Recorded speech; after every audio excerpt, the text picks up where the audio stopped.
নাই হোৱা বিকল্প যিটো মানে ব্যৱস্থাৰ জৰিয়তে প্ৰকৃত জনজাতিসকলক সুৰক্ষিত কৰিব আৰু যিসকলে দাবী কৰিছে তেওঁলোককো কিবা অধিকাৰ মানে সাব্যস্ত কৰিব পাৰিব ধৰণৰ কোনো সূত্ৰ নাই হোৱা। সূত্ৰটো আমি কৈছিলোঁ যে আমি আগৰ পৰা আৰম্ভ কৰিছিলোঁ, যিদিনাখনৰ পৰা আমি ইয়াক প্ৰতিবাদ কৰিছোঁ, যিদিনাখনেই আমি অপোজ কৰিছিলোঁ, তেতিয়াই আমি কৈছিলোঁ যে ইয়াৰ এটা বিকল্প ৰাস্তা উলিয়াব লাগে, যি ৰাস্তাত মানে দুইটা কোলে বাচিব পাৰে বা ইয়াত জনজাতিসকলৰ সুৰক্ষিত হয় বা যিসকলে দাবী কৰিছে তেওঁলোকেও তাত সুৰক্ষিত হ'ব লাগে, এই কথাখিনি আমি আগৰ পৰা আহ্বান কৰিছিলোঁ। কিন্তু এই সূত্ৰটো এতিয়ালৈকে নাই ওলোৱা। প্ৰত্যক্ষভাৱে আহি বিধানসভাৰ মজিয়াত আহি তেওঁলোকে এটা বিধেয়ক মানে আনিছে, এইটো মানে প্ৰতিবেদন আনিছে, যিটো প্ৰতিবেদনটো মানে সম্পূৰ্ণভাৱে বিতৰ্কিত প্ৰতিবেদন। এই প্ৰতিবেদনটো আমি কৈছোঁ যে এইটো ৰিভিউ কৰিব লাগিব, পুনৰ ইয়াৰ কৰিব লাগিব, পুনৰীক্ষণ কৰি পেলাই ইয়াৰ কি ব্যৱস্থা হ'ব লাগিব আৰু কি কৰিলে হ'ব এই কথাখিনি স্পষ্ট হ'ব লাগিব। স্পষ্ট নোহোৱাকৈ এই প্ৰতিবেদনটো আমি কোনো কাৰণত গ্ৰহণ কৰিব নোৱাৰিম বুলি আমি প্ৰতিবাদ কৰিছোঁ। যাৰ কাৰণে এই প্ৰতিবেদনখনক আমি দাহ কৰাৰ নিচিনা কাৰ্যসূচীও আমি ল'ব লগা হৈছিল।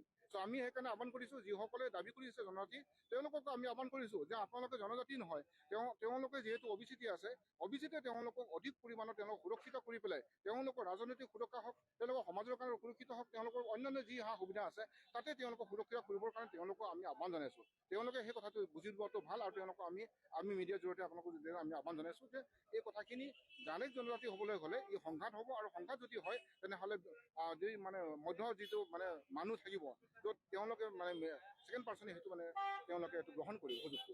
এই সুযোগটো গ্ৰহণ কৰিব নোৱাৰাকৈ আমি সমিলমিলভাৱে ইয়াৰ এটা বিকল্প ৰাস্তা ওলাব আমি আহ্বান জনাইছোঁ, তাত মানে এটা মীমাংসা হৈ পেলাই জনজাতিসকলেও সুৰক্ষিত হয়, তেওঁলোকৰো যাতে অধিকাৰটো সাব্যস্ত হয়, এই ধৰণে আমি কথাটো কৈছোঁ। কিন্তু এই কথাটো অহা নাই, প্ৰত্যক্ষভাৱে জনজাতিসকলৰ অধিকাৰক মানে এইটো হাত দিয়া হৈছে আৰু সেই অধিকাৰটো কোনো ধৰণে আমি মানি ল'ব নোৱাৰোঁ। আৰু সেইকাৰণে আমি আজিও আমাক আমন্ত্ৰণ জনাইছে এই বিষয়টো অধিক আলোচনা কৰিবৰ কাৰণে, আজি মন্ত্ৰী গোটে মাতিছে, আমি আহিছোঁ আৰু মন্ত্ৰী গোটৰ আলোচনাত কি হয় আমি এতিয়ালৈকে ক'ব পৰা নাই। কিন্তু আমাৰ দাবী এটাই থাকিব, আমাৰ স্থিতি এটাই থাকিব, এই মুহূৰ্তত জনজাতিসকলৰ যিটো জনজাতিকৰণ বিষয়টো আমি সম্পূৰ্ণ বিৰোধিতা কৰিম। ইয়াত মানে বেলেগ ধৰণে কিবা কৰি যদি কৰে তেনেহ'লে তাৰ প্ৰস্তাৱ চৰকাৰে আমাক দিয়ক আৰু সেই যদি আমাক যদি চৰকাৰে আস্থাত লয় তেনেহ'লে আমি তাক সমৰ্থন জনাম। কিন্তু আমাৰ ক্ষতি কৰিব পৰা যিকোনো বিষয়ক কিন্তু আমি সকলোৱে অতি অপোজ কৰিম। আজি মন্ত্ৰীসভাতো এই কথাকে আমি আপোচ কৰিছোঁ। এইটো কৰে নে নকৰে সেইটো আমি ক'ব নোৱাৰোঁ, কৰে নে নকৰে সেইটো চৰকাৰে বিবেচনা কৰিব বা যিসকলে ইয়াৰ জনজাতিকৰণৰ কাৰণে যি মানে মানে বনাইছে, যিখিনি সূত্ৰ ওলাইছে তেওঁলোকে কৰিব।